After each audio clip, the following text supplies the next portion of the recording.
저는 주리 리드입니다. 고구려 제국의 고대돌의 수호자입니다. He was the dragon, the untouchable ruler of the city's underworld. Tonight, his mother, the true matriarch of the empire, had come to inspect him. The corridor was frozen in fear. Bodyguards trained to kill were afraid to even look up. Then she stepped forward, the invisible janitor, the one nobody ever saw. She approached the old matriarch, the woman who made grown men tremble. And when she spoke, it wasn't English.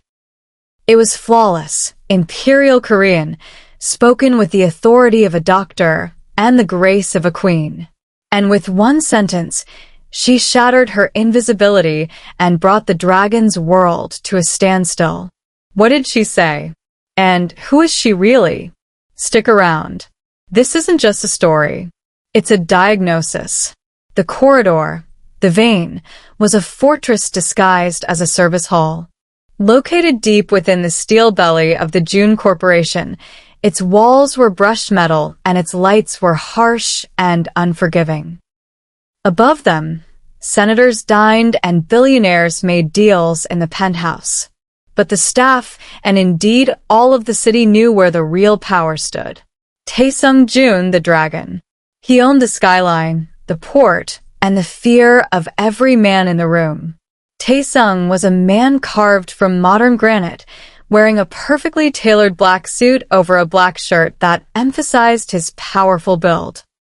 A heavy gold medallion rested on his chest, and dark tattoos crept up his neck like smoke, disappearing into his collar. His eyes were hidden behind black sunglasses, unreadable and dangerous. He was the new generation of violence. And this corridor was his private domain. And then there was Zuri. Zuri was a ghost in this steel machine. She was a stunning young African woman possessing a brilliance she tried desperately to hide. Her uniform was shapeless, a plain blue utilitarian jumpsuit, and her hair was pulled back into a simple, severe bun. She was the definition of the invisible janitor, a background detail in a world of blinding power. She needed this silence. The invisibility was her shield. The job, which required no questions, was her hiding place from a past that wanted to put her in prison. Tonight, the air in the corridor wasn't just cold. It was vibrating. The wheels of the yellow mop bucket squeaked on the metal floor. Zuri winced. In this building, silence was safety. She kept her head down, staring at the gray tiles. 1, 2, 3. She had to remember that she wasn't Zuri Reed, the genius trauma nurse. She was just the janitor. A ghost in a blue uniform. 10 feet away, the air felt heavy. Taesung Jun stood like a statue in his black suit. The dark tattoos on his neck looked like ink spilled on granite. Beside him, his mother, Yura, held her wooden cane like a weapon. They didn't look at Zuri. To them, she was just furniture. Just a pair of hands holding a mop. But Zuri saw them. She saw the tension in Taesung's jaw. She saw the way Yura gripped her cane too tightly. A triangle of power formed in the cold hall. The dragon, the matriarch, and the invisible woman. Zuri prayed the elevator would come before her cover was blown. The sound of wood hitting metal shattered the quiet. Yura's cane slipped against the floor. The old woman gasped, her hand clutching her chest. She didn't fall, but she swayed like a tree in a storm. Mother? Taesung's voice cracked. The dragon froze. For all his power and money, he looked helpless. His bodyguards reached for their guns, confused by an enemy they couldn't shoot. Zuri's eyes snapped up. Her medical mind took over instantly. Pale skin. Rapid breathing. She wasn't clutching her arm, but her sternum. It wasn't a heart attack. Zuri had seen the slight tremor in Yura's hands earlier. Drug interaction. Her heart was beating too fast because of her meds. If she fell now, she might never wake up. Zuri's grip on the mop handle tightened until her knuckles turned white. The smart thing was to run. The safe thing was to stay invisible. But the nurse inside her was screaming. She couldn't let the woman die. The mop handle clattered to the floor. The noise echoed like a gunshot in the narrow hall. Zuri stepped out of the shadows. Her heart hammered against her ribs, but her hands were steady. She walked past the stunned bodyguards. She walked right up to the most dangerous woman in the city. Taesung moved to stop her, his hand raising in a threat. Zuri didn't flinch. She looked Jun right in the eye. She didn't speak in English. She didn't speak in slang. She used the high, formal words of the old court. "Mother, please forgive this lowly one," Zuri said, the Korean syllables flowing perfectly from her tongue. "But you must breathe." The silence that followed was total. Taesung's mouth opened slightly. The bodyguards lowered their guns. They weren't looking at a janitor anymore. They were looking at a mystery. "Help me lower her," Zuri commanded. She didn't ask. She ordered. Taesung obeyed instantly, catching his mother as she crumbled. Zuri knelt, her fingers finding the pulse point on Yura's neck. It was fluttering like a trapped bird. "She is in shock," Zuri said, her voice calm and sharp. "Loosen her collar." Now. She massaged the pressure points on the old woman's wrist, counting the rhythm. Yura gasped, air finally flooding her lungs. Color returned to her pale cheeks. Sirens wailed outside. The spell broke. Medics burst through the doors. Zuri stood up, backing away. Go. Now. She grabbed her cart, turning toward the service exit. She was almost there. She was almost a ghost again. Then a hand clamped onto her arm. It felt like a steel trap. She looked up into the dark sunglasses of the dragon. "You aren't going anywhere," Taesung growled. The room was small and smelled of expensive leather. It wasn't a police station. It was worse.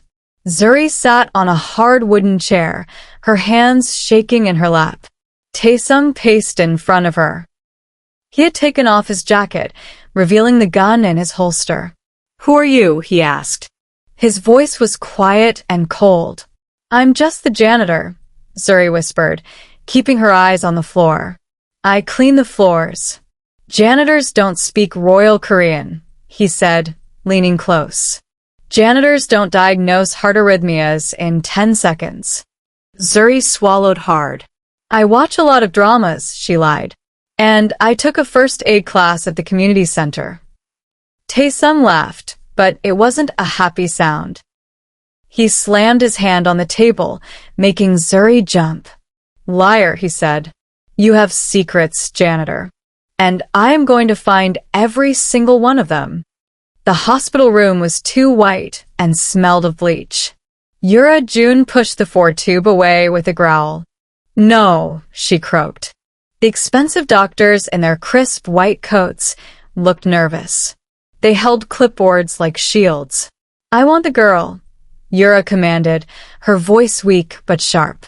"The one with the steady hands." Taesung stood by the window, watching the city skyline. He turned to Zuri, who was standing by the door, still in her wrinkled blue janitor uniform. "You heard her," he said. Zuri shook her head, backing up. "I can't. I have another job. I have to go." Taesung walked over, towering over her. He didn't yell. He just held out a contract. "You don't understand," he said, his voice smooth like velvet over steel. "You saved the queen. You belong to the family now. Pack your bags, Zuri. You start tonight." It wasn't a question. It was a sentence. The Jun estate wasn't a home. It was a castle surrounded by high walls and security cameras. The heavy iron gates slammed shut behind the black car, sealing Zuri inside. She felt the trap snap close.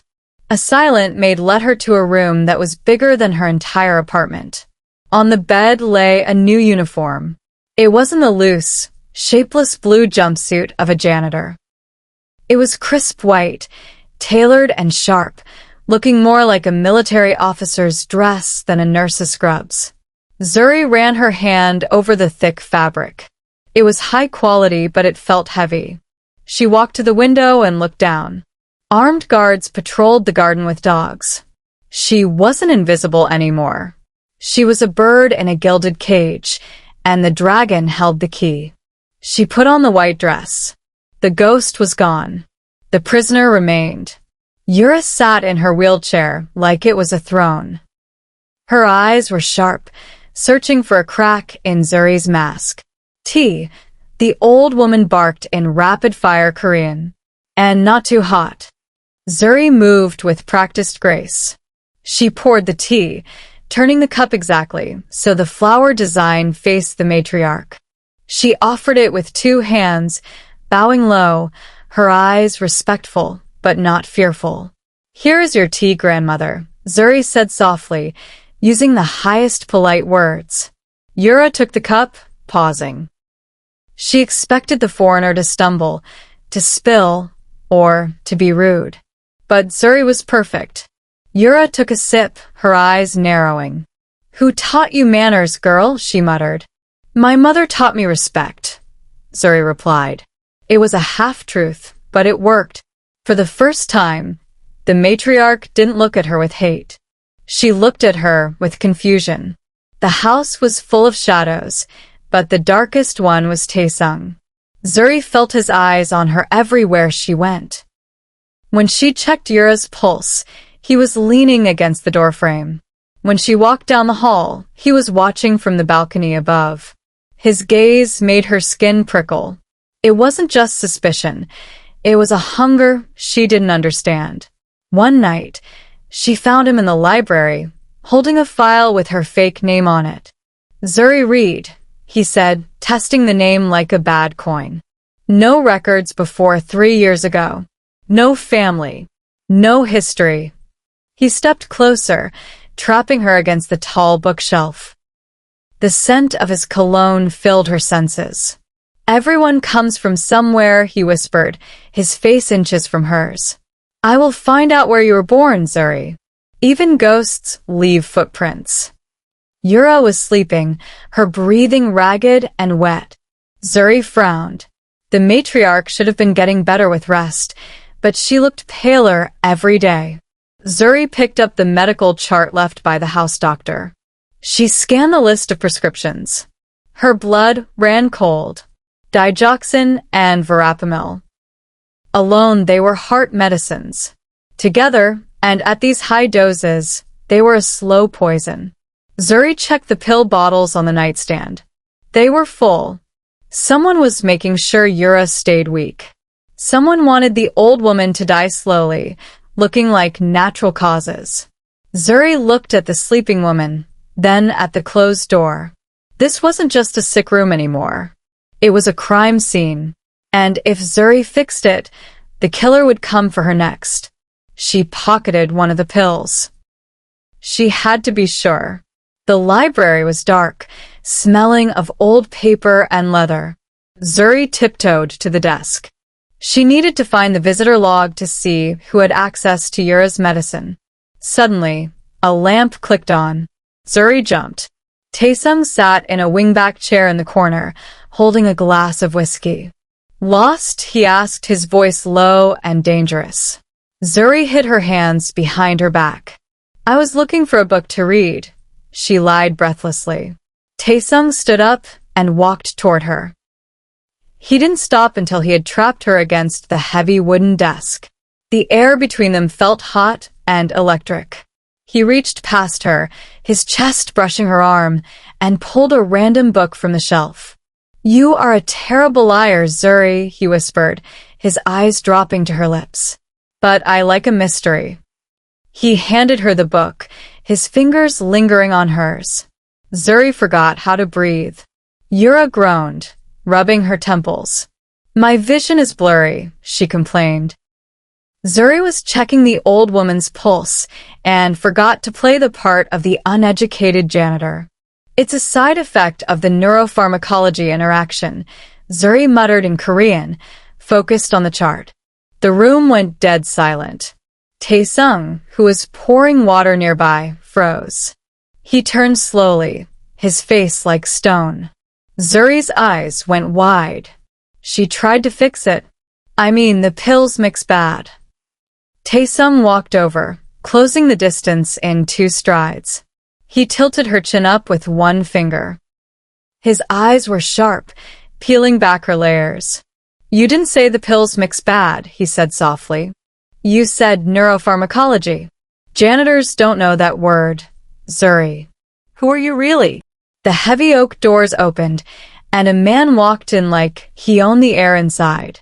It was Director Kong, Taesung's second-in-command. He was handsome, but his smile didn't reach his eyes. They were cold and flat, like a shark's. He bowed deeply to Taesung, then turned his gaze to Zuri. So this is the miracle nurse, Kong said. His voice was smooth, like oil on water. He took Zuri's hand to shake it. His skin was dry and cold. He squeezed just a little too hard. Take good care of the matriarch, he said, holding her gaze. We would hate for anything unfortunate to happen. Zuri shivered. It wasn't a greeting. It was a warning. She pulled her hand away, sensing a snake in a suit. Zuri stopped the maid outside Yura's bedroom door. I'll take the tea, she said. The maid nodded and left. Zuri looked down at the delicate porcelain cup. Floating near the rim was a tiny bit of white powder that hadn't dissolved. It wasn't sugar. Zuri dipped her pinky finger in and tasted the smallest speck. Bitter. Her tongue went numb instantly. Foxglove. In the medical world, it was called digitalis.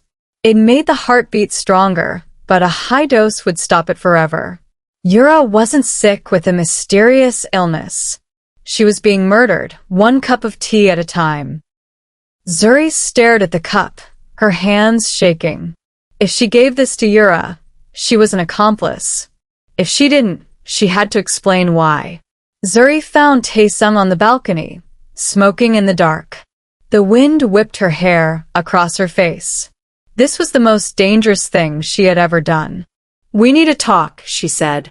He didn't turn around. I'm Buse. Your mother isn't sick, Zuri blurted out. That got his attention. He spun around, his face hard. What? I found poison in her tea, Zuri whispered, her voice trembling. Digitalis. Someone is killing her, Taesung. And it's not a stranger. She pointed back at the silent house. It is someone inside this house. Taesung stared at her, the cigarette burning down to his fingers. He looked terrifying, like a storm about to break. If you are lying, he growled, stepping closer, I will destroy you. I'm not, she said. And I can prove it. Taesung looked like he wanted to burn the world down. His hands curled into tight fists. Who? He demanded, his voice shaking with rage. I don't know yet, Zuri said, standing her ground. But if you go charging in, they will just hide. We have to be smart.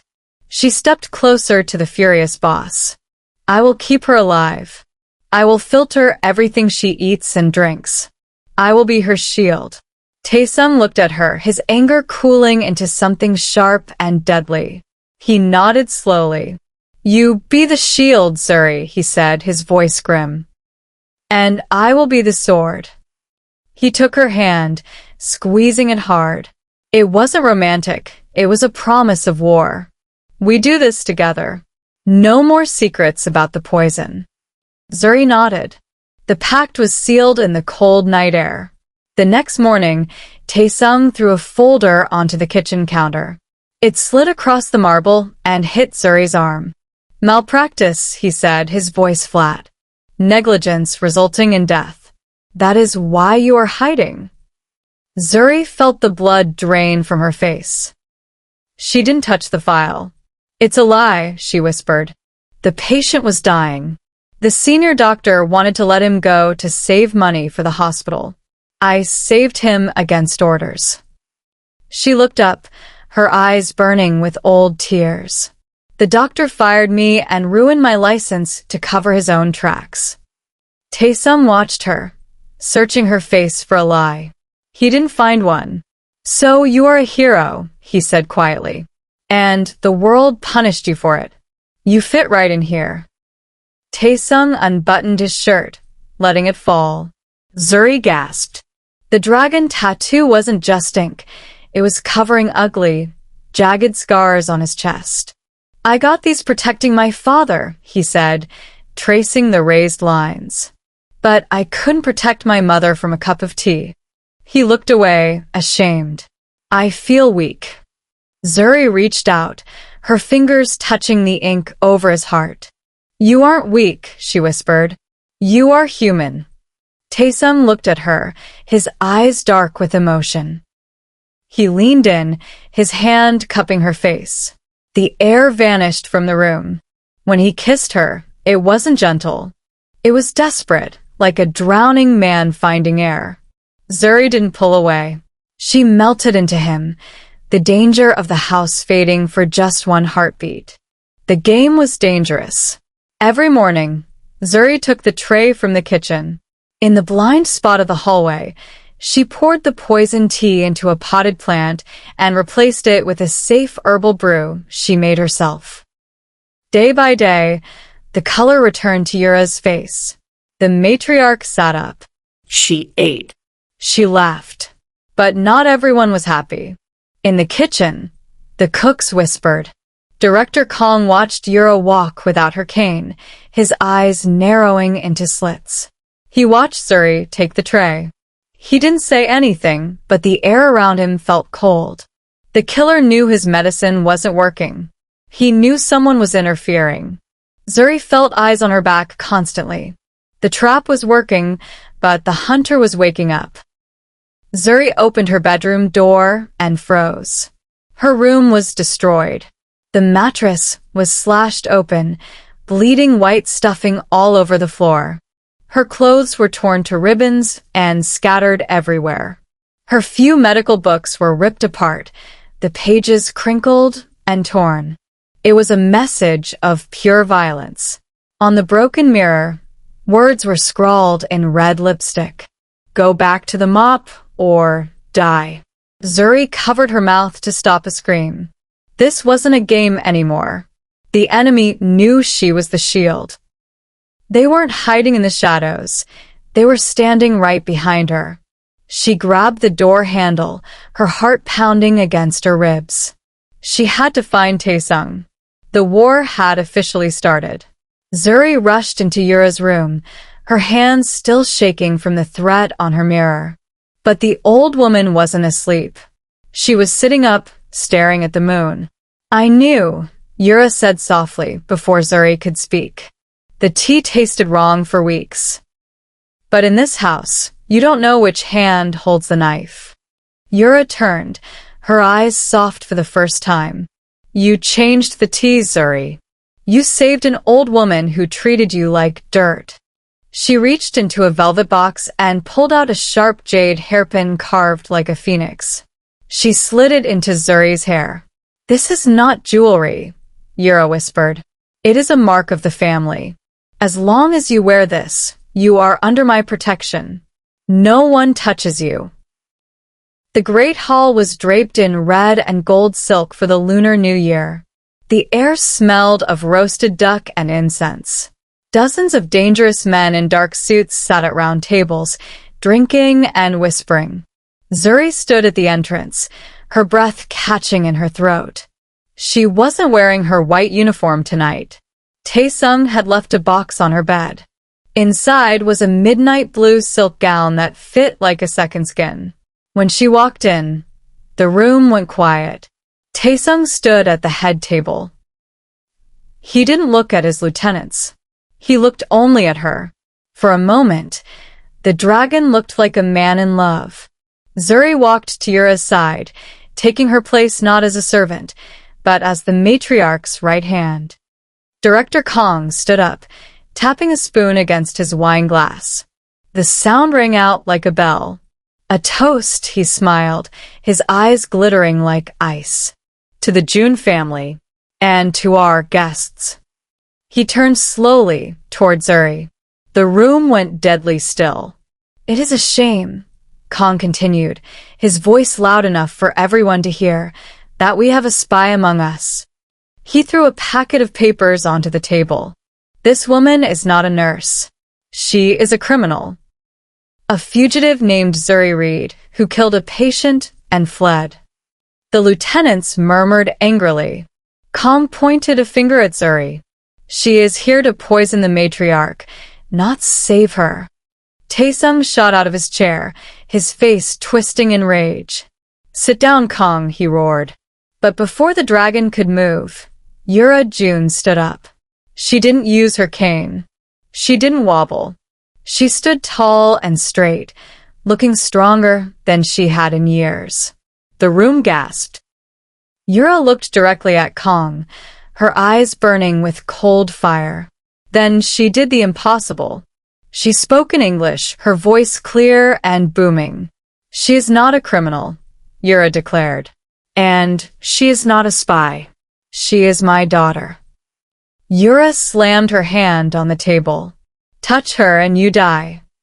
The silence was absolute. The matriarch had just claimed the janitor as her own blood. Director Kong looked around. He saw the doubt in the men's faces. He had lost the game of words. His face twisted into a snarl. Kill them all, he screamed. He dropped his wine glass. As it shattered, the waiters behind him pulled guns from their serving trays. Chaos exploded. Tables flipped over as bullets flew through the air. Women screamed and glass rained down like diamonds. Taesung moved faster than thought. He kicked the heavy table over, creating a barricade for Zuri and his mother. Stay down, he yelled, pulling his own gun from his jacket. The banquet had turned into a war zone. The noise was deafening.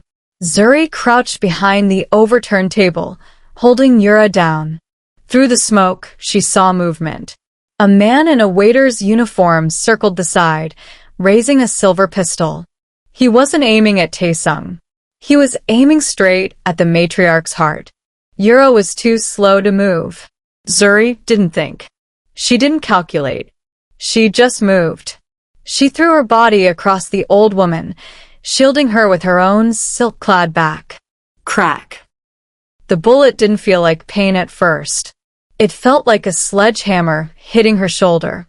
Zuri gasped, the force knocking the air out of her lungs. She crumbled to the floor. Bright red blood bloomed on her midnight blue dress like a terrible flower. Yura screamed her name, a sound of pure terror that cut through the gunfire. Taesung turned. He saw the red stains spreading on Zuri's dress. He saw his mother crying. Something inside him broke. The man who wanted to be a modern businessman vanished. The dragon took his place. He didn't take cover anymore. He walked into the open fire, his face a mask of cold, demon-like fury. He moved with terrifying speed. Bang! Bang! 2 men dropped. He reached Director Kong, who was trying to reload. Taesung didn't shoot him. He grabbed Kong by the throat and slammed him through a glass display case. You touched what is mine, Taesung roared, his voice shaking the walls. He ended the traitor with a single, brutal blow. Silence fell over the hall. The dragon stood alone amidst the ruin, breathing hard, his enemies broken at his feet. Pain woke her up. It was a dull, throbbing fire in her left shoulder. Zuri blinked, expecting the harsh lights of a hospital. Instead, she saw soft velvet curtains and sunlight. She was in the master bedroom. She tried to sit up, but a warm hand gently pushed her back. Stay still, a voice whispered. Taesung sat in a chair next to the bed. He looked terrible. His shirt was rumpled, his jaw was covered in stubble, and his eyes were red-rimmed shadows. He looked like a man who hadn't slept since the gun went off. You saved her, he said, his voice cracking. He lifted her hand to his lips, kissing her knuckles. You saved us both. Zuri smiled weakly. The dragon was tamed, and he was keeping watch over her. A week later, Taesung brought a laptop to the bed. Watch, he said. On the screen, a news report played. The corrupt senior doctor from Zuri's old hospital was being led away in handcuffs. The reporter spoke about hidden files and exposed emails proving he had framed a young nurse to cover his own mistakes. Taesung shut the laptop. My lawyers work fast, he said with a dark smile. The charges are dropped. Your record is clean. Zuri felt a weight lift off her chest that she had carried for years. She wasn't a fugitive anymore. She wasn't a criminal. You gave me my life back, she whispered. Taesung shook his head, leaning in close. No, Zuri. You gave me mine. Now you are free to go anywhere. He paused, looking nervous. Or free to stay. The metal corridor was cold and sterile, just like the day they met. But everything else had changed. Taesung stood in his black suit, looking powerful and sharp. But this time, he wasn't standing alone. Zuri stood beside him. She wasn't holding a mop. She wore a tailored white suit that matched his power, her head held high. She reached out and took the dragon's hand. He squeezed it tight, interlacing their fingers. As they walked down the hall, the elevator doors opened. A row of staff members, cooks, maids, and new guards lined the walls. They didn't look past her. They looked right at her. One by one, they bowed deep at the waist. Good morning, madam, they murmured in Korean. Zuri smiled, squeezing Taesung's hand. The janitor was gone. The queen had arrived. Remember this. Never underestimate the person the world ignores, because the ones who bow the lowest often rise the highest. In the shadows of invisibility, true strength emerges not from power bestowed, but from the courage to step into the light and claim your destiny, proving that even the overlooked can rise to rule. If this story of transformation and triumph inspired you, smash that like button, hit subscribe for more epic tales, drop a comment with your favorite twist, and share it with a friend who needs a reminder of their hidden potential. Thanks for watching.